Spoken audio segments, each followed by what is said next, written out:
నమస్కారం. ప్రేక్షకులందరికీ శుభోదయం. ఈనాటి శుభయోగం శీర్షికన సీతానవమి, తిరుమల శ్రీ పద్మావతి శ్రీనివాసుల పరిణయోత్సవాల సందర్భంగా ఎలాంటి విధి విధానాలు పాటించాలో, తద్వారా ఎలాంటి ప్రయోజనాలు సిద్ధింపజేసుకోవచ్చో పరిశీలిద్దాం.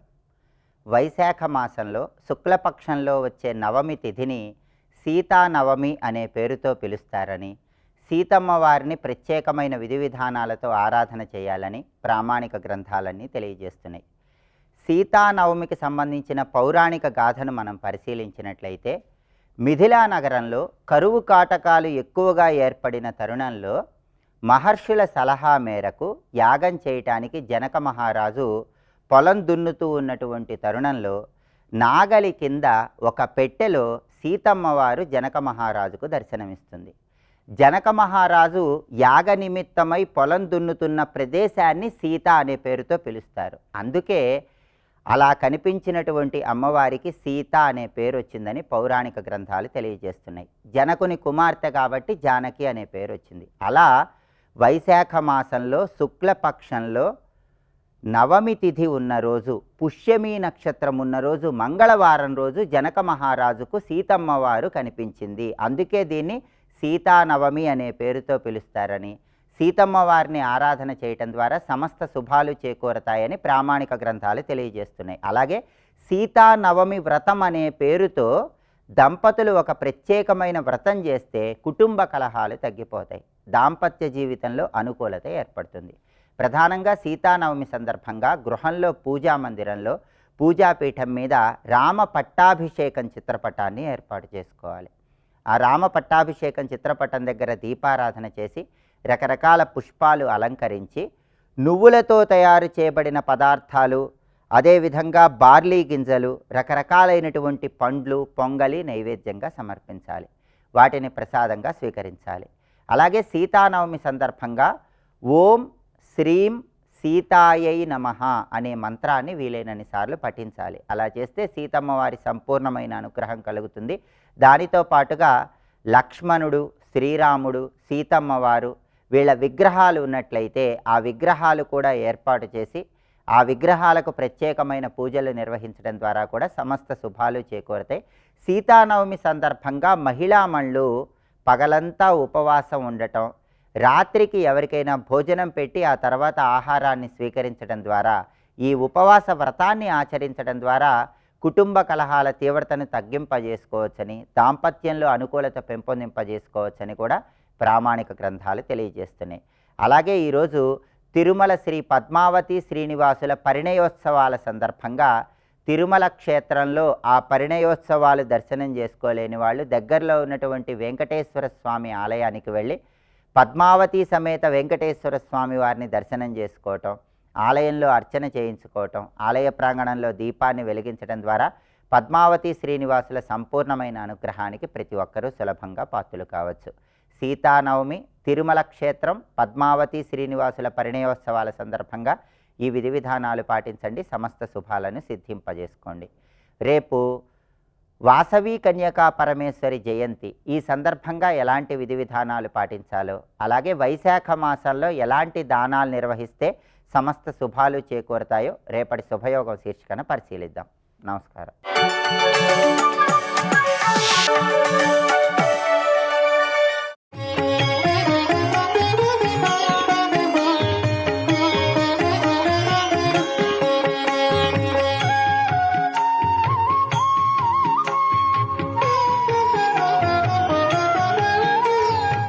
శివుడు పెట్టి అక్కడ మట్టెలు తొడుగుతున్న దృశ్యాన్ని ఎలా స్ఫురింపజేస్తున్నారు. పైగా ఆ ప్రపదములు కీర్తికి స్థానములు. అంతేకాదు, మా విపత్తుల్ని పోగొట్టే ప్రపదములకు నమస్కారము. ప్రపదమపదం దేవి విపదాం. విపత్తులను పోగొట్టే ప్రపదములకు నమస్కారము. అంతేకాదు, అదిగో ఆ చుట్టూ దేవకాంతలు చూడు, 2 చేతులు పెట్టుకు అలా నమస్కారం చేసుకుంటున్నారు. అవి చూస్తూ ఉంటే నీ పాదాల దగ్గరున్న గోళ్ళు ఉన్నాయే, వాటి నుంచి తెల్లని కాంతులు వస్తున్నాయి. నఖదీదితి సంచన్న నమజ్జన తమోగుణ, వెన్నెల్లాగున్నాయట. అంటే అమ్మవారి యొక్క 2 పాదాల దగ్గర 10 గోళ్ళు చంద్రుణ్ణి 10 ముక్కలు చేసి పెట్టినట్టున్నాయి. ఇక్కడ వాటి నుంచి వస్తున్న వెన్నెల్లు మరి అందుకే ఒక్కసారి దృశ్యం ఊహించుకుంటే 2 పాదాలు చక్కగా సమముగా పెట్టగానే మొత్తం అక్కడ ఒక చంద్రమండలం ఉన్నట్టుంది. ఇక్కడ వెన్నెళ్ళు వస్తున్నాయి తెల్లగా. ఆ పాదాల దగ్గర దండం పెడుతూ దేవకాంతలు ఉన్నారు. అది వాళ్ళు మోకాళ్ళ మీద కూర్చుని తల వంచి పాదాల దగ్గర చేతులు తెచ్చి నమస్కారం చేసుకుంటున్నారు. ఆ చేతులు చూస్తూ ఉంటే పాదాలు నవ్వుతున్నాయా అన్నట్లుందమ్మా నీ యొక్క కాలి వేళ్ల గోళ్ళ వెన్నెలలు అన్నారు. ఇక్కడ అంటే నవ్వు వెన్నెల్లా ఉంటుందంటారు కదా, కానీ కాలి వేళ్ల గోళ్ళ వెన్నెళ్ళు ఆ దేవకాంతల చేతులు చూసి నవ్వుతున్నట్టున్నాయట, పరిహాసం చేస్తున్నట్టున్నాయట. ఏమిటా పరిహాసము అంటే వాళ్ళు ఎందుకు వచ్చి దండం పెడుతున్నారు? ఇది ఆలోచించవలసిన గొప్ప అంశం అండి ఇక్కడ. ఎందుకంటే వాళ్ళు ఉన్న స్వర్గలోకంలో వాళ్ళకి ఏది కావాలన్నా ఇచ్చే కల్పవృక్షాలు అక్కడ ఉన్నాయి. అవి చెయ్యి చాస్తే అందుతాయి కనుక చెయ్యి చాస్తే కల్పవృక్ష కుసుమాల నుంచి కల్పవృక్షాల నుంచి ఏది కావాలంటే అవి అందుకుని వాళ్ళు స్వర్గంలో ఉన్నవాళ్ళు వాళ్ళు వచ్చి కల్పవృక్షాల నుంచి ఏది కావాలన్నా అందుకోగలిగే చేతులతో ముకిలించి నీ పాదాల దగ్గర ఉన్నారంటే కల్పవృక్షాలు కూడా ఇవ్వలేనివి ఇవ్వగలిగిన పాదమునివి అన్నారు ఇక్కడ. అందుకే అక్కడ ఉండే చేతులు వచ్చి ఇక్కడ దండం పెడుతున్నాయని నవ్వుతున్నాయట పాదములు. అలా ఉన్నాయమ్మా గోళ్ళ వెన్నెళ్ళు అని వర్ణించారు. ఇందులో ఎన్ని భావనలు చెప్తున్నారంటే ఒక్కొక్క పదంతో గొప్పగా చెప్తున్నారు. కల్పవృక్ష కుసుమాలు ఎవరికి లేదా కల్పవృక్షములు ఎవరికి ఫలాన్ని ఇస్తాయంటే ఇక్కడ ఎన్నో పుణ్యములు చేసి వాటి ఫలంగా స్వర్గానికి వెళ్ళిన వారికి కల్పవృక్షాలన్నీ ఇస్తాయి. లేదా సహజ దేవతలు కొందరు ఉంటారు, వాళ్ళ అజానజ దేవతలు అని.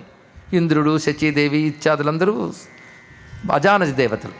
కర్మదేవతలను మరికొందరు ఉంటారు, అంటే ఇక్కడ పుణ్యముల వల్ల దేవతత్వం పొంది అక్కడ ఉన్నటువంటి వాళ్ళు. వీళ్ళకి కల్పవృక్షాలు అందుబాటులో ఉంటాయి. వాళ్ళు వచ్చి అమ్మవారి పాదాలకు దండం పెడుతున్నట్టే కల్పవృక్షాలు ఇవ్వలేనివి ఈ పాదములు ఇస్తున్నాయి. అంటే అర్థం ఇహలోక సుఖాల కంటే గొప్పవి పరలోక సుఖాలు, అవే కల్పవృక్షాలు ఇస్తున్నాయి. ఇహలోక పరలోక సుఖాల కంటే గొప్పది మోక్షం, అది స్వర్గంలో కూడా దొరకదు. తెలుసుకోండి, ఇక్కడ స్వర్గంలో దొరకదు, దేవతలు ఇవ్వలేరు. కానీ దేవతలు ఇవ్వలేనిది ఇహలోక పరలోకాల్లో దొరకనిది ఆయన కైవల్యం ఇవ్వగలిగే పాదములివి. అందుకే వాళ్ళు వచ్చి నమస్కారం చేస్తున్నారు అని భావం చెప్పారు ఇక్కడ. పైగా స్వస్థేభ్య అని మాట వేశారు. అంటే స్వస్థతగా ఉన్నవారు వచ్చి నమస్కారం చేసుకుంటున్నారంటే స్వస్థత ఒక్కటే పరమార్థం కాదు. ఆరోగ్యంగా ఉన్నాం, దేనికి సమస్యలు లేవు, చాలు, లైఫ్కి చాలదు, ఈ బతుక్కి సరిపోతుంది. కానీ జీవన పరమార్థం పొందాలి. కానీ స్వస్థులైన వారు కూడా స్వస్థై స్మృతా మతిమతీవ శుభాం దదాసి. ఎక్కడుంది ఇది? చండీ సప్తశతిలో ఉంటుంది. దుర్గే స్మృతా హరస భీతిమశేష జంతో స్వస్థై స్మృతా మతిమతీవ. అది గుర్తు చేయడానికి అది చండీ సప్తశతి కదా. అది భగవత్పాల్ వారి చమత్కారం ఎలా చేశారో చూడండి. నఖైర్నాక స్త్రీణాం కరకమల సంకోచ శశిభిః తరుణాం దివ్యానాం హసత యువతే చండి చరణౌ. చండి చరణౌ ఫలాని స్వస్థేభ్యః కిసలయకరాగ్రేణ దదతాం దరిద్రేభ్యో భద్రాం శ్రియమనిశమన్నాయ దదతౌ. ఎంత రమ్యమైన భావన చూపిస్తున్నారంటే పుణ్యాలు చేసి చచ్చాక స్వర్గానికి వెళ్తే కల్పవృక్షాలు కోరినవిస్తాయి. స్వర్గానికి వెళ్లకుండా ఇక్కడ పుణ్యపాపాలు ఏం చేశారో తెలియకపోయినా భక్తితో ఇక్కడ అమ్మ పాదాలను ధ్యానిస్తే ఆ కల్పవృక్షం ఇవ్వగలిగిన వాటన్నింటినీ ఇస్తూ దరిద్రాన్ని పోగొడుతూ అంతకంటే గొప్పదైన మోక్షాన్ని ఇస్తే నీ పాదపద్మములు. ఇహలోక పరలోక సుఖాల కంటే గొప్పది మోక్షం, అది స్వర్గంలో కూడా దొరకదు. తెలుసుకోండి, ఇక్కడ స్వర్గంలో దొరకదు, దేవతలు ఇవ్వలేరు. కానీ దేవతలు ఇవ్వలేనిది ఇహలోక పరలోకాల్లో దొరకనిది ఆయన కైవల్యం ఇవ్వగలిగే పాదములివి. అందుకే వాళ్ళు వచ్చి నమస్కారం చేస్తున్నారు అని భావం చెప్పారు ఇక్కడ.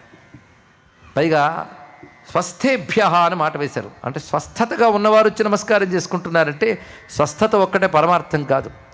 ఆరోగ్యంగా ఉన్నాం, దేనికి సమస్యలు లేవు, చాలు, లైఫ్కి చాలదు, ఈ బతుక్కి సరిపోతుంది. కానీ జీవన పరమార్థం పొందాలి. కానీ స్వస్థులైన వారు కూడా స్వస్థై స్మృతా మతిమతీవ శుభాం దదాసి. ఎక్కడుంది ఇది? చండీ సప్తశతిలో ఉంటుంది. దుర్గే స్మృతా హరస భీతిమశేష జంతో స్వస్థై స్మృతా మతిమతీవ. అది గుర్తు చేయడానికి అది చండీ సప్తశతి కదా. అది భగవత్పాల్ వారి చమత్కారం ఎలా చేశారో చూడండి. నఖైర్నాక స్త్రీణాం కరకమల సంకోచ శశిభిః తరుణాం దివ్యానాం హసత యువతే చండి చరణౌ. చండి చరణౌ ఫలాని స్వస్థేభ్యః కిసలయకరాగ్రేణ దదతాం దరిద్రేభ్యో భద్రాం శ్రియమనిశమన్నాయ దదతౌ. ఎంత రమ్యమైన భావన చూపిస్తున్నారంటే పుణ్యాలు చేసి చచ్చాక స్వర్గానికి వెళ్తే కల్పవృక్షాలు కోరినవిస్తాయి. స్వర్గానికి వెళ్లకుండా ఇక్కడ పుణ్యపాపాలు ఏం చేశారో తెలియకపోయినా భక్తితో ఇక్కడ అమ్మ పాదాలను ధ్యానిస్తే ఆ కల్పవృక్షం ఇవ్వగలిగిన వాటన్నింటినీ ఇస్తూ దరిద్రాన్ని పోగొడుతూ అంతకంటే గొప్పదైన మోక్షాన్ని ఇస్తే నీ పాదపద్మములు. ఇప్పుడు చెప్పండి ఏది గొప్పది? చచ్చేకి కానీ పుణ్యాత్ములకి కోరినవి ఇచ్చేటువంటి కల్పవృక్షాలు గొప్పవా? బ్రతికుండగానే ఈ జన్మలోనే ధ్యానించినంత మాత్రమనే సర్వదరిద్రాలని పోగొడుతూ ముక్తిని కూడా ఇవ్వగలిగేటటువంటి ఈ పాదములు గొప్పవా? అందుకే ఆ కల్పవృక్షాన్ని, ఆ లోకాల్ని అలా తీసి పారేసేటట్టు హేళనగా నవ్వుతున్నాయమ్మా ఆ పాదములు ఎందున్న గోళ్లకాంతులు అని చెప్పారు. ఇక్కడ ఇందులో చండీ అని సంబోధించారు అమ్మవారిని. అది గుర్తు చేస్తూ ఫలాని స్వస్థేభ్య అని మళ్ళీ స్వస్థై స్మృతా మధుమతీవా అనే సప్తశతి వాక్లో ఉన్న శ్లోకాన్ని గుర్తు చేస్తున్నారు. అందుకే చండి తర్వాత పెట్టనున్నటువంటి స్వారస్యం అక్కడ గోచరిస్తున్నది. మొత్తానికి దీనిలో చెప్తున్నది అమ్మవారి పాదపద్మధ్యానం నువ్వు స్వర్గాది లోకాల్లో కూడా పొందలేని దివ్యమైన సంపదలు ఇస్తుంది. అవి కూడా ఇవ్వలేని కైవల్యాన్ని ఇవ్వగలదు, నీకు ఏదైనా ఇవ్వగలదు. అందుకే స్వర్గానికి వెళ్ళలేదే, కల్పవృక్షం దొరకలేదు అనుకోవద్దు. అమ్మ పాదాన్ని ధ్యానించడమే కల్పవృక్షాలను అందుకోవడం కంటే గొప్పది. సర్వం శ్రీ లలితా మహాత్రిపుర సుందరి చరణారవిందార్పణమస్తు. స్వస్తి.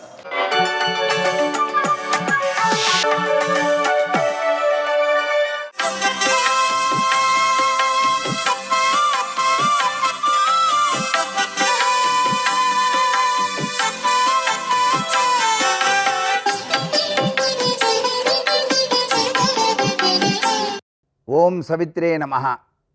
ఓం నమో నారాయణాయ. ఓం నమః శివాయ. శ్రీమాత్రే నమః. మంగళకరంతో కూడినటువంటి మంగళవారం, మంగళ ప్రభావాల్ని ప్రసాదించేటువంటి ఆంజనేయ స్వామివారికి చాలా ప్రీతికరం.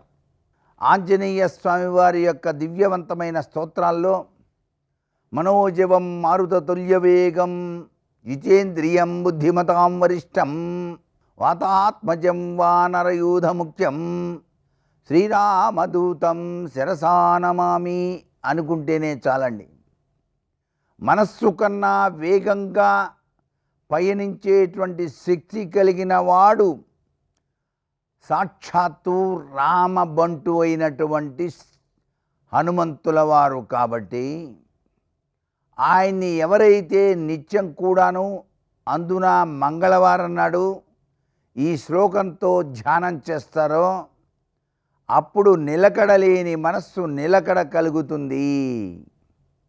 మనసా నిల్వదు కోతి చందమున కొమ్మల్వట్టులుగాడిడిన్ కనులా గాంచవు సత్యమెన్నటికిని ఏ కర్మంబు వెంటాడెను తనువారాలును పండువోలె భువి ఆధారంబు వీడంగనే నిత్య సత్యవై నిన్నర్థించదన్ అన్న చందంగా ఎవరైతే ప్రతినిత్యం కూడా రామనామం చేస్తూ ఆంజనేయ స్వామి వారిని కనుక తలుచుకుంటున్నారో ఆ మనోజవం మారుతతుల్య వేగం అనేటువంటి గొప్ప విశేషాత్మకమైనటువంటి ప్రభావాన్ని అంచనా వేసుకుంటారో వారికి ధైర్యం, స్థైర్యం, ప్రతి చిన్న విషయానికి దిగులు పడకుండా ముందడుగు వేసేటువంటి అద్వితీయమైనటువంటి తత్వాన్ని సాక్షాత్తు ఆ హనుమంతుల వారు అనుగ్రహిస్తాడు సుమా అంటోంది శాస్త్రం. అందుకనే ఆంజనేయ స్వామి వారి దేవాలయం లేని ఊరంటూ ఉండదు, రామాలయం లేనటువంటి గ్రామం అంటూ అసలు ఉండనే ఉండదు. ప్రతి ఒక్క గ్రామంలోనూ అనుక్షణం రక్షించేటువంటి తత్వచింతన ఈ రామనామంలో కూడినటువంటి హనుమంతుల వారి యొక్క దివ్యవంతమైనటువంటి అనుగ్రహమే. ఆయన చిరంజీవి కదండి. ఇప్పటికీ కూడా ఆయన అరటి తోటల్లో సంచరిస్తూ ఉంటాడట చక్కగా. అరటి తోటలంటే స్వామివారికి చాలా ప్రీతి. మంగళవారం నాడు ఎవరైతే అరటి చెట్టుకు పూజ చేసి అరటి చెట్టు దగ్గర ఆంజనేయ స్వామి విగ్రహం పెట్టి హనుమాన్ చాలీసా పట్టణం చేస్తారో వారికి చాలా చక్కటి యోగవంతమైన ప్రభావం సిద్ధిస్తుందని కూడా మనకు శాస్త్రంలో చెప్పిన నిగూఢ రహస్యం.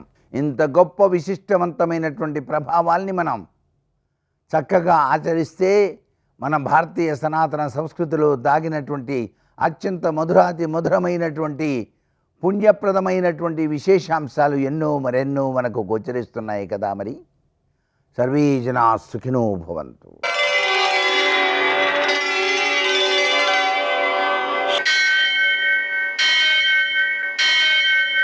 సహస్రశీరుషం దేవం విశ్వాక్షం విశ్వశంభువం విశ్వం నారాయణం దేవమక్షరం పరమం పదం విశ్వతః పరమాం నిత్యం విశ్వం నారాయణగుం హరిం విశ్వమేవేదం పురుషస్తద్విశ్వముపజీవతి పతిం విశ్వస్యాత్మేశ్వరం శాశ్వతం శివమచ్యుతం నారాయణం మహాజ్ఞేయం విశ్వాత్మానం పరాయణం.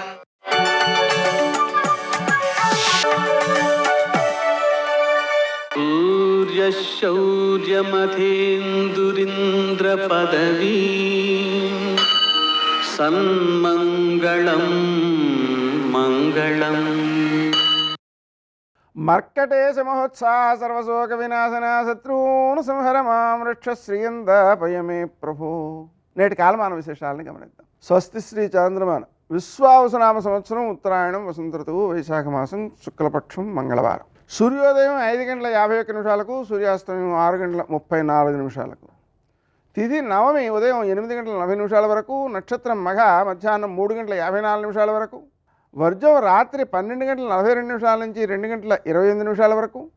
దుర్ముహూర్తం ఉదయం 8:24 నుంచి 9:44 వరకు. మరల రాత్రి 11:04 నుంచి 11:49 వరకు. అమృతకాలం మధ్యాహ్నం 1:19 నుంచి 3:03 వరకు. రాహుకాలం మంగళవారం కాబట్టి మధ్యాహ్నం 3 నుంచి 4:30 వరకు. అష్టకవర్గు రీత్యా శుభప్రదమైన సమయం ఉదయం 9 గంటలకి. నేటి విశేషం మంగళవారం. అలాగనే చండికా పూజ. చండికను పూజ చేయడం ద్వారా ఏమవుతుంది, మనకు చండిక అనే శబ్దానికి అర్థం చెప్పేటప్పుడు చెడి కోపే అని అంటారు. అంటే ఏ దేవత యొక్క కోపమునకు అందరూ లొంగి ఉంటారో అటువంటి వ్యక్తి శక్తి చండిక. ఆమెను మనం పూజించడం ద్వారా మనలో కోపం వలన వచ్చేటువంటి నష్టములు కలగకుండా కోపాన్ని నిగ్రహించుకునేటువంటి, కోపానికి లోను కాకుండా ఉండేటువంటి శక్తి మనలో కలుగుతుంది. తద్వారా మనసు ప్రశాంతంగా ఉంటుంది, ఆరోగ్యవంతంగా ఉంటుంది, సరి అయిన వివేచనతో కూడి ఉంటుంది. ఎందుకంటే వాటినన్నిటినీ నశింపజేసేటువంటిదే కోపం. అందుకని ఆమెను పూజ చేయడం మంచిది. అలాగే మంగళవారం కాబట్టి మనం శ్రీ గణేశ రుణం చింది అనే మంత్రాన్ని జపించుకోవడం, గణేశ రుణమోచక స్తోత్రం, నృసింహ రుణమోచక స్తోత్రం, రుణమోచక అంగారక స్తోత్రం పారాయణ చేసుకోవడం అప్పు తీర్చడం మన దశవిధ రుణములు తీరడానికి ఉపకరిస్తుంది. అలాగని హనుమంతునికి పూజ చేయడం, అప్పాలు నివేదన చేయడం, ప్రదక్షిణాలు చేయడం, అలాగే హనుమాన్ చాలీస పారాయణ చేయడం ఇవన్నీ కూడా విజయాన్ని సంకేతంగా మనం విజయాన్ని సాధించుకోవడానికి ఉపకరిస్తాయి అన్నమాట. అందుకని ఆ జయవారం కావడం వలన హనుమంతుని పూజ విజయాన్ని ఇస్తుంది. నేటి ఆణిమత్యాలు.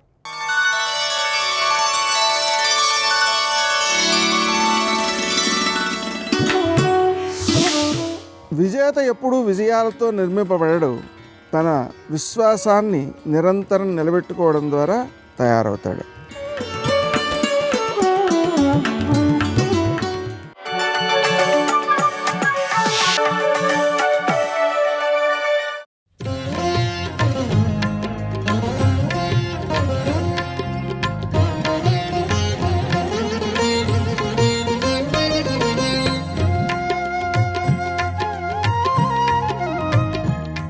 నాయన వెంటనే వెళ్ళి హిమవత్ పర్వతం దగ్గరికి వెళ్ళి ఆ మృత సంజీవని, సంధానకరణి, విశల్యకరణి మొదలైన ఓషధులు పట్రా, సైన్యం బతుకుతుందన్నారు. వెళ్ళారు, తీసుకొచ్చారు, సైన్యం అంతా బతికింది. మళ్ళీ లేచి కిలకిలారామములు చేశారు.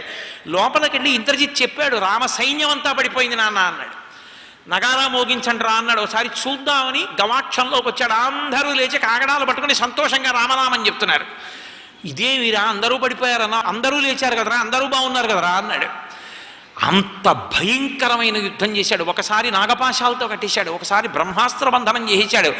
ఇక కానీ ఇంద్రజిత్ వచ్చాడా ఇక ఎవరు నిలబడరు ఆయన ముందు. అంత భయంకరమైన పరిస్థితుల్లో అసలు ఎంత గొప్ప యుద్ధమో లక్ష్మణస్వామిది ఇంద్రజిత్తుది. ఎన్ని అస్త్రాలు ఉన్నాయో అన్ని అస్త్రాలు ప్రయోగించాడు. ఇంద్రజిత్ నిహతుడు కాలేదు. ఆఖరణ రామచంద్రమూర్తి తన ఆరాధ్య దైవం తన అన్నగారు అసలు ధనుర్వేదంలో లేనటువంటి ఒక మంత్రాన్ని ప్రయోగించాడు. తన అన్నగారి మీద అపవాదులు ఏవి ఉన్నాయో ఆ అపవాదులు నిజం కాదని నమ్మకం ఉన్నవాడు లక్ష్మణస్వామి. మా అన్నగారి మీద ఉన్న అపవాదులు అబద్ధం, మా అన్నగారి పరమ సత్యమూర్తి అయితే ఈ ఇంద్రజిత్తు పడిపోవు కాక. అదే శ్రీరామాయణానికి మూలమంత్రం అయిపోయింది. లక్ష్మణస్వామి నోటి వెంట వచ్చిన శ్లోకం ధర్మాత్మ సత్యసంధశ్చ రామో దశరథిర్యది పౌరుషేచ ప్రతిద్వంద్వ శరైనం జహిరావిణిం అన్నాడు. మా అన్న ధర్మాత్ముడైతే, మా అన్న సత్యసంధుడైతే, ధర్మాత్మ సత్యసంధశ్చ రామో దశరథిర్యది, మా అన్నగారు దశరథ మహారాజు గారి కొడుకే అయితే అప్పుడు నేను వేసినటువంటి బాణము ఈ ఇంద్రజిత్తు యొక్క శిరస్సును ఖండించుగాక అని శ్లోకం చదివి బాణం వేశాడు. కంఠం తెగిపోయి శిరస్సు కింద పడిపోయింది ఇంద్రజిత్తుది. అంటే రామచంద్రమూర్తి యొక్క శీల వైభవాన్ని ప్రకాశింపచేసిన మహాపురుషుడు కూడా యథార్థానికి లక్ష్మణస్వామి. తెలిసి తెలియని వాళ్ళు రామచంద్రమూర్తి మీద అపవాదులు వేశారు. ఏదో ధర్మాత్మ, ఆయన ఎప్పుడో ఓసారి ధర్మం తప్పాడన్నారు. ఎప్పుడు ధర్మం తప్పాడరా అంటే ఏదో ఆయన ఒకానొకప్పుడు మాట ఇచ్చాడు, నేను ఉంటానన్నాడు, రాజ్యం చేస్తానన్నాడు, కానీ వెళ్ళిపోతూ మళ్ళీ తండ్రి గారి మాట కోసమని అరణ్యవాసానికి వెళ్ళిపోయాడు, లేదా వాలిని ఏదో చెట్టు చాటు నుంచి కొట్టాడు, అందుకని చెప్పి ఆయన ధర్మం తప్పాడని మీద ఆయనది మీద ఆరోపణలు తీసుకొచ్చారు. సత్యసంధశ్చ ఆయన ఓసారి అబద్ధం ఆడాడన్నారు. ఎప్పుడు అబద్ధం ఆడాడరా అంటే ఆయన అరణ్యవాసానికి బయలుదేరి వెళ్ళిపోయేటప్పుడు సుమంత్రుడు రథం నడుపుతున్నాడు. వెనక నుంచి దశరథుడు పెద్ద కేకలు వేస్తూ పరిగెడుతూ వచ్చి భూమి మీద పడిపోయాడు, రామా రామా అంటూ. రాముడు ఆగట్లేదని సుమంత్రుణ్ణి పిలిచాడు. సుమంత్ర రథమాపు, నువ్వు నా దగ్గర సారథివి, నీ ప్రభువుని నేను ఆజ్ఞాపిస్తున్నా, రథం ఆపన్నాడు. రథి చెప్తే తప్ప ఆపకూడదు, అవతల ప్రభువు పిలుస్తున్నాడు. సుమంత్రుడు వెనక్కి తిరిగి ప్రభువు రథం ఆపమంటున్నాడు, ఏం చేయనన్నాడు. నేను చెప్తున్నాను రథం పోని అన్నాడు రాముడు. రేపు తిరిగి వెళ్ళిన తర్వాత నీ చెప్తే ఎందుకు ఆపలేదు రథం అని అడిగితే ఏం చెప్పనన్నాడు సుమంత్రుడు. రథచక్రముల సవ్వడిలో నాకు వినపడలేదని చెప్పన్నాడు. అబద్ధం చెప్పడం ఒకటి, చెప్పించడం ఒకటి కాదు కదా, రాముడు అబద్ధం ఆడాడన్నారు. సత్యసంధశ్చ కాబట్టి ధర్మాత్మ సత్యసంధశ్చ రామో దశరథిర్యది, ఏదో పాయస పాత్ర వల్ల పుట్టాడు కానీ రాముడు దశరథుడి కుమారుడు కాదన్నారు. పౌరుషేచ ప్రతిద్వంద్వ, రాముడు పౌరుషం తప్పాడన్నారు. ఖరదూషణాదులతో యుద్ధం చేసేటప్పుడు 3 అడుగులు వెనక్కి వేశాడు. వెనక్కి వేసి బాణం వేశాడు. ధనస్సు చేత ఉన్నవాడు వెనక్కి అడుగులు వేయకూడదు 3. కాబట్టి రాముడు పౌరుషం తప్పాడన్నారు. ఈ అపవాదులు ఆయన మీద వేశారు. ఇది లక్ష్మణస్వామి మనసులో కలుక్కుని గుచ్చుకునేది. మా అన్న ఇవి తప్పలేదని లోకానికి చెప్పడానికి ఈ మాటలు వాడాడు. మా అన్న ధర్మాత్ముడైతే, సత్యసంధుడైతే, పౌరుషమున్నవాడైతే, దశరథ మహారాజు గారి కొడుకే అయితే ఈ ఇంద్రజిత్ మరణించుగాక అని బాణప్రయోగం చేశాడు. అంటే ఆయన పరమధర్మాత్ముడు. వాలిని చెట్టుచాటు నుంచి కొట్టాడు కాదు, బాణం అసలు గుండెల మీద దిగింది, అదే సాక్ష్యం. వెనక నుంచి కొడితే గుండెల మీద ఎలా పడుతుంది? ఆయన వానరం, ఈయన చెట్టుచాటు నుంచి కొట్టినా ఈయన మనుష్యుడు. చెట్టుచాటు నుంచి మృగాల్ని కొట్టడం అనేటటువంటిది నరులకి ఉన్నటువంటి ధర్మమే తప్ప కాని ధర్మం ఏం కాదు. వాళ్ళే ఆ ప్రశ్న వేస్తే చచ్చిపోయే ముందు రామచంద్రమూర్తి జవాబులన్నీ చెప్పారు. కాబట్టి రాముడు ధర్మం తప్పలేదు. సర్వం శ్రీ ఉమామహేశ్వర పరబ్రహ్మార్పణమస్తు. స్వస్తి.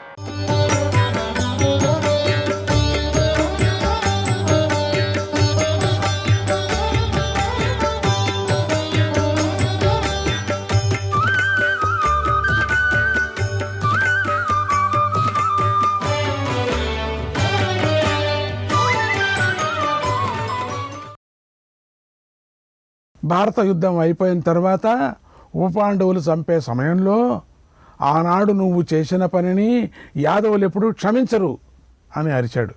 సాత్వికి అలా అనగానే ప్రద్యుమ్నుడు కృతవర్మను అవమానించాడు. ఈ కృతవర్మ చేసిందేనా?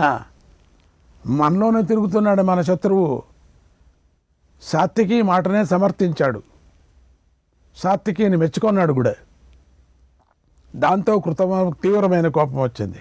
పెద్దవాడు కదా, ఇప్పుడు కోపం వచ్చింది. తన కుడి చేతి వేలిని ఎత్తి చూపిస్తూ సాత్వికిని లెక్క చేయకుండా ఇలా అన్నాడు, నువ్వేమి తక్కువ తిన్నావా? ఆనాడు భారత యుద్ధంలో నువ్వు చేసిన పని ఏమైనా బాగుందా?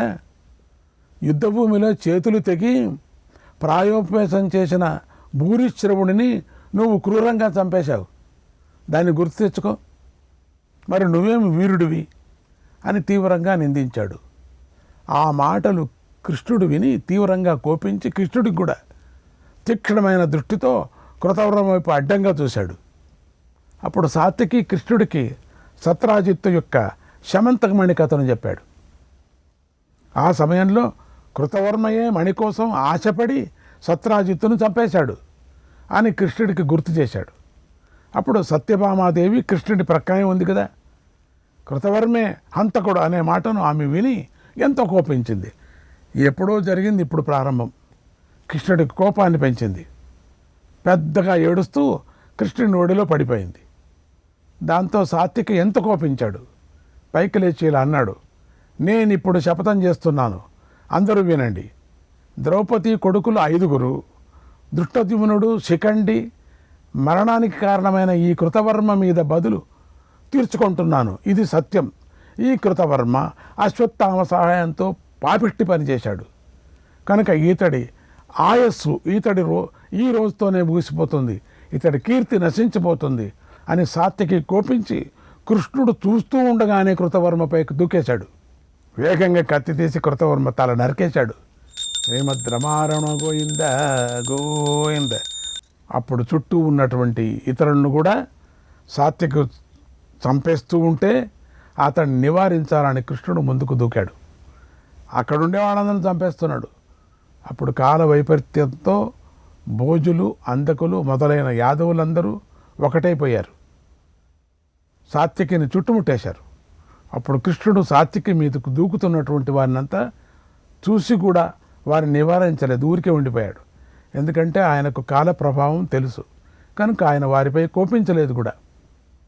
పైగా వారు మద్యపాన మదమత్తులై పిచ్చి ఆవేశం మీద ఉన్నారు. అందరూ కూడా కాల ప్రేరేపించడం చేత వారందరూ కూడా ఎంగిలి గిన్నెలను పట్టుకొని సాత్వికని తీవ్రంగా కొట్టారు. గిన్నెలతో కొట్టారట. ఏదో మామూలుగా ఆయుధాలతో కొట్టాలి కదా.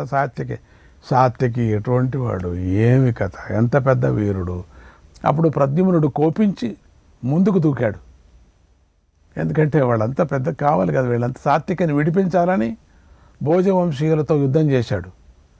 సాత్వికి అంధక వంశీయులతో యుద్ధం చేశాడు. అలా వీరులందరూ యుద్ధం అంటే కొట్టుకోవటం అంతే, ఇంకే ఆయుధాలు లేవు. తమ యాదవ వీరులతోనే ఎంతో శ్రమతో పోరాడారు.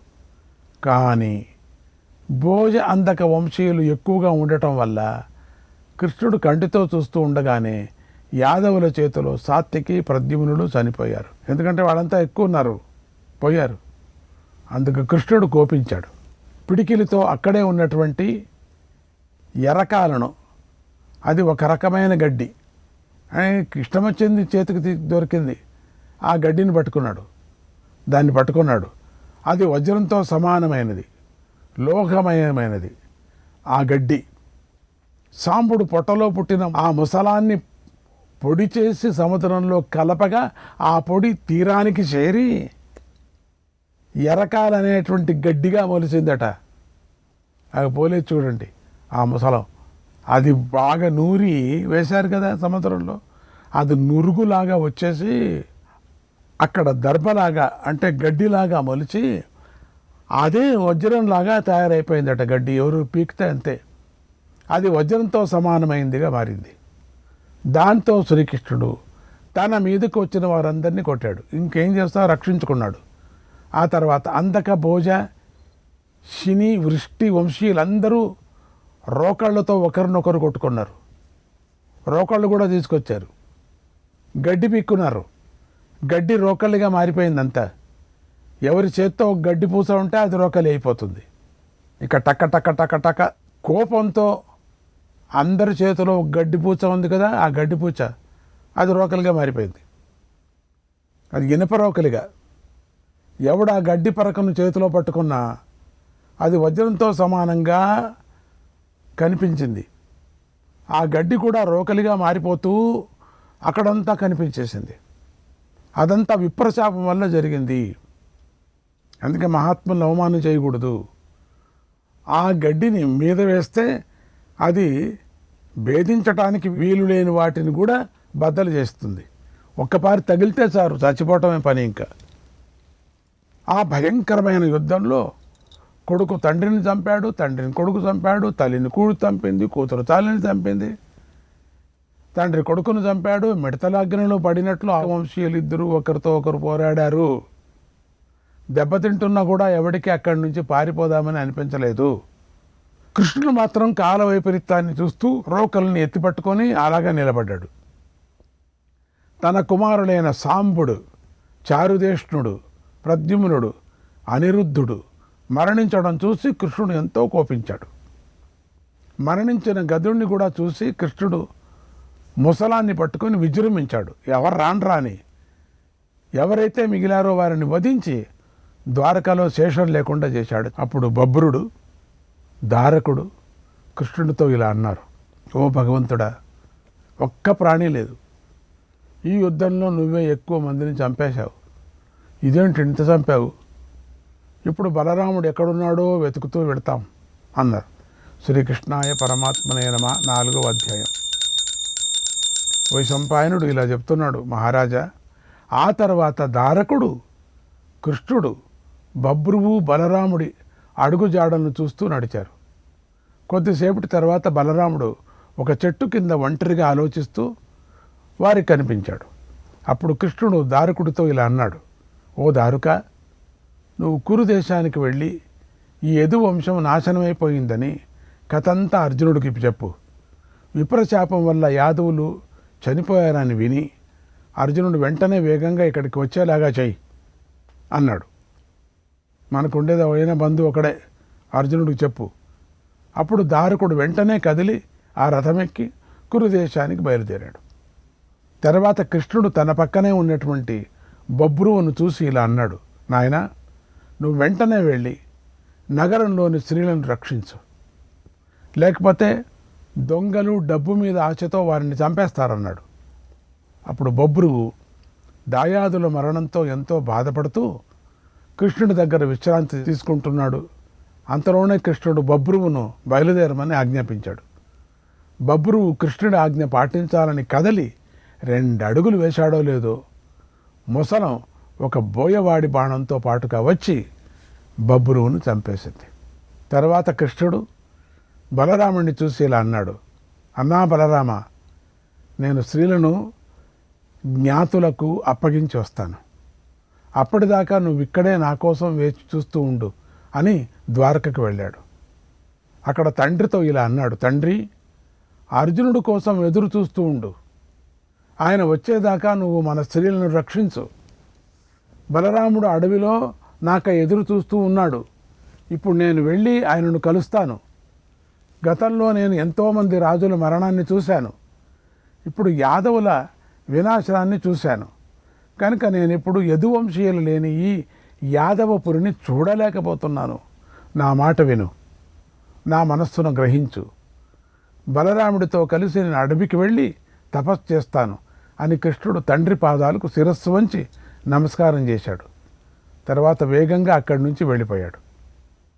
అంతలో నగరంలో స్త్రీలు పిల్లలు పెద్దగా ఏడ్చిన మహాధ్వని పెద్దగా వినిపించింది. అప్పుడు కృష్ణుడు ఆ ఆడవారి ఏడుపుని విని వేగంగా తిరిగి వచ్చి వారితో ఇలా అన్నాడు, ఓ స్త్రీలారా, బాధపడకండి. అర్జునుడు త్వరలోనే ఈ నగరానికి వస్తాడు. అతడు మిమ్మల్ని దుఃఖం నుండి విడిపిస్తాడు అని అడవికి వెళ్ళిపోయాడు. అక్కడ అడవిలో ఏకాంతంలో ఒంటరిగా ఉన్నటువంటి బలరాముడిని చూశాడు. అప్పుడు బలరాముడు యోగ సమాధిలో ఉన్నాడు. కృష్ణుడు అలా చూస్తూ ఉండగానే ఆయన ముఖం నుండి తెల్లగా ఉన్నటువంటి ఒక పెద్ద సర్పము బయటకు వచ్చింది. నెమ్మదిగా అది సముద్రం ఉన్న వైపుకు సాగిపోయింది. బలరాముడి ముఖం నుంచి వచ్చినటువంటి సర్పము సముద్రంలో కలిసిపోయింది. ఆ సర్పము తన పూర్వ శరీరాన్ని విడిచి ఇలా కనిపించింది. దానికి 1000 తలలున్నాయి. అది పర్వతమంత పెద్ద శరీరంతో ఉంది. దాని ముఖం ఎర్రగా ఉంది. ఆ సర్పానికి సాగరుడు, సర్పాలు, దివ్య పుణ్య నదులు తగిన విధంగా స్వాగతం పలికారు. మళ్ళీ వాళ్ళ స్థలానికి వెళుతుంది. రాజా, కర్కోటకుడు, వాసుకి, తక్షకుడు, పృథుశ్రవుడు, అరుణుడు, కుంజరుడు, మిశ్రి, శంకుడు, కుకుదుడు, పుండరీకుడు, ధృతరాష్ట్రుడు, హ్రాదుడు, క్రాథుడు, శితికంఠుడు, ఉగ్రతేజుడు, చక్రమందుడు, అతిషండు, దుర్ముఖుడు, అంబరీషుడు, స్వయంగా వరుణరాజు కలిసి ఆ మహాసర్పానికి స్వాగతం పలికారు. అది బలరాముడి యొక్క అవతారం. ఎదురు వచ్చి అభినందించారు, అర్ఘ్యపాద్యాలనిచ్చి పూజించారు. అలా సోదరుడు వెళ్ళపోగానే శ్రీకృష్ణుడు దివ్య దృష్టితో సర్పగతులను గ్రహించాడు. శూన్యవనంలో సంచరిస్తూ ఏదో ఆలోచిస్తూ నేలపై పడుకున్నాడు. అంతే. గాంధారీదేవి తనను శపించినప్పుడే కృష్ణుడికి ఇదంతా ఇలా జరుగుతుందని తెలుసు. శ్రీకృష్ణుడు ఆ సమయంలో తాను గతంలో ఎంగిలి పాయసాన్ని శరీరానికి పూసుకున్నప్పుడు దుర్వాస మహర్షి చెప్పిన మాటలను గుర్తు చేసుకున్నాడు. అందక వృష్టి కురువంశ వినాశనాన్ని గురించి ఆలోచించాడు. 3 లోకాలను రక్షించటానికి దుర్వాసుడి మాటను పాటించటానికే ఇదే తగిన సమయం అని శ్రీకృష్ణుడు భావించాడు. ఇంద్రియాలను నిరోధించాడు. ఆయనకు సకలార్థ తత్వాలు తెలుసు. ఇక శ్రీకృష్ణుడు శరీరాన్ని విడిచిపెట్టడానికి కారణాన్ని వెతికాడు. తన ఇంద్రియాలను, వాక్కును, మనస్సును నిరోధించి మహాయోగాన్ని పొంది పడుకున్నాడు.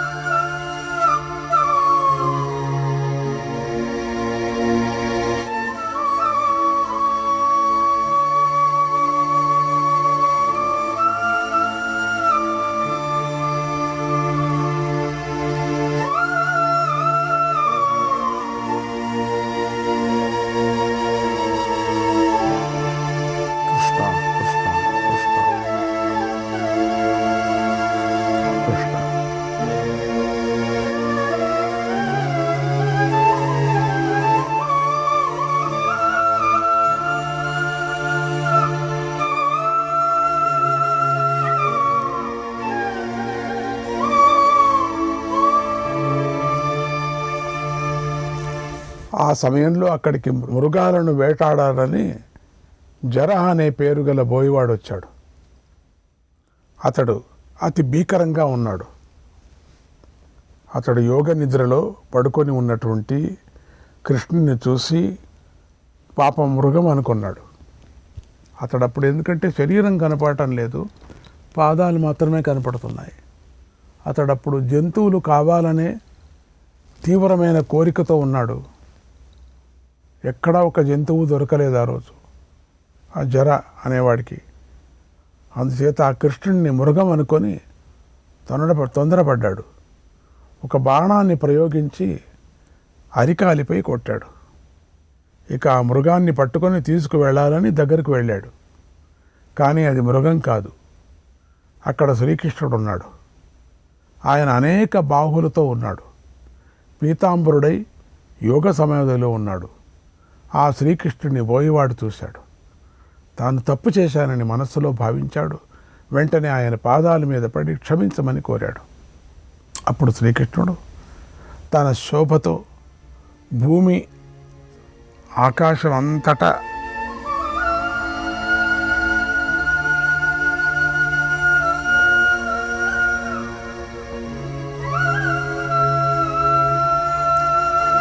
కృష్ణ కృష్ణ కృష్ణ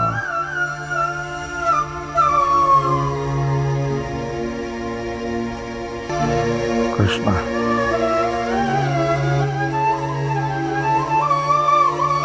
బాలకమంబుజాక్షణం చతుర్భుజం శంఖగదాప్యాయుతం శ్రీవత్సలక్ష్మం గలశోభికౌస్తుభం పీతాంబరం సాంద్రపయోధశోభగం. కృష్ణ తన శోభతో భూమి ఆకాశాలంతటా వ్యాపించాడు. నెమ్మదిగా పైకి వెళుతూ అతన్ని ఓదార్చాడు. తర్వాత శ్రీకృష్ణుడు అంతరిక్షానికి చేరగానే ఇంద్రుడు, అశ్వినులు, రుద్రులు, ఆదిత్యులు, వసువులు, విశ్వేదేవులు, మునులు, సిద్ధులు, గంధర్వ శ్రేష్ఠులు, అప్సరసలు ఆయనకు ఎదురు వెళ్ళి స్వాగతం పలికారు. ఆయన ఆ తర్వాత జగత్తు ఉత్పత్తికి కారణమైనవాడు, అవ్యయుడు, మహాత్ముడు, యోగాచార్యుడైనటువంటి నారాయణుడు తన కాంతితో భూమి ఆకాశాలను అంతటా వ్యాపిస్తూ తన నివాసానికి వెళ్ళాడు. ఓ జనమేజయ, ఆ తర్వాత గంధర్వులు, అప్సరసలు, సిద్ధులు, సాధ్యులు వినయంతో పూజిస్తుండగా కృష్ణుడు దేవతలు, ఋషులు, చారణులతో కలిశాడు. దేవతలు కృష్ణుడిని అభినందించారు. మునులు రుక్కులతో భగవంతుణ్ణి పూజించారు. గంధర్వులు కృష్ణుణ్ణి స్తుతిస్తూ నిలబడ్డారు. ఇంద్రుడు ప్రేమతో కృష్ణుణ్ణి అభినందించాడు. అన్నాడు వైశంపాయన మహర్షి. శ్రీకృష్ణాయ పరమాత్మనే నమః. 5వ అధ్యాయం. వైశంపాయన మహర్షి జనమేజయుడికి ఇలా చెప్పాడు. ఓ మహారాజా, దారుకుడు కృష్ణుడి ఆజ్ఞ పాటించి కురుదేశానికి వెళ్ళి పాండవులను చూశాడు. ముసలం కారణంగా ఒకరినొకరు చంపుకున్న యదువంశ నాశనం గురించి చెప్పాడు. అప్పుడు పాండవులు వృష్ణి, భోజ, అంధక వంశీయులందరూ మరణించారని విని శోకంతో మునిగిపోయారు. వారి మనస్సులు బెదిరిపోయాయి. ఆ తర్వాత శ్రీకృష్ణుడు ప్రియమిత్రుడైనటువంటి అర్జునుడు వారి దగ్గర సెలవు తీసుకొని మేనమామను చూడాలని వేగంగా బయలుదేరాడు. తర్వాత అర్జునుడు దారుకుడితో కలిసి వేగంగా ద్వారకకు వెళ్ళాడు.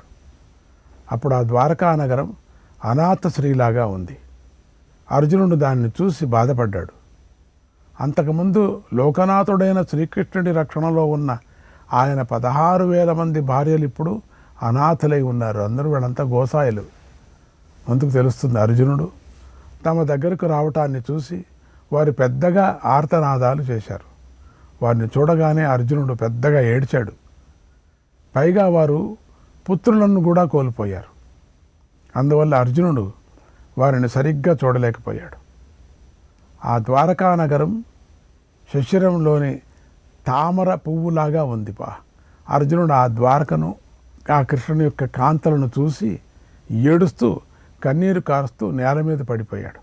రాజా, అప్పుడు సత్యభామ, రుక్మిణి అర్జునుడి వద్దకు వచ్చి రోధించారు. వారు అర్జునుడిని పైకి లేవదీసి బంగారు పీఠంపై కూర్చోబెట్టారు. మౌనంగా వారు అతడి చుట్టూ కూర్చున్నారు. ఆ తర్వాత అర్జునుడు కృష్ణుడిని స్తుతిస్తూ ఆయన్ని గురించి తగిన విధంగా మాట్లాడాడు.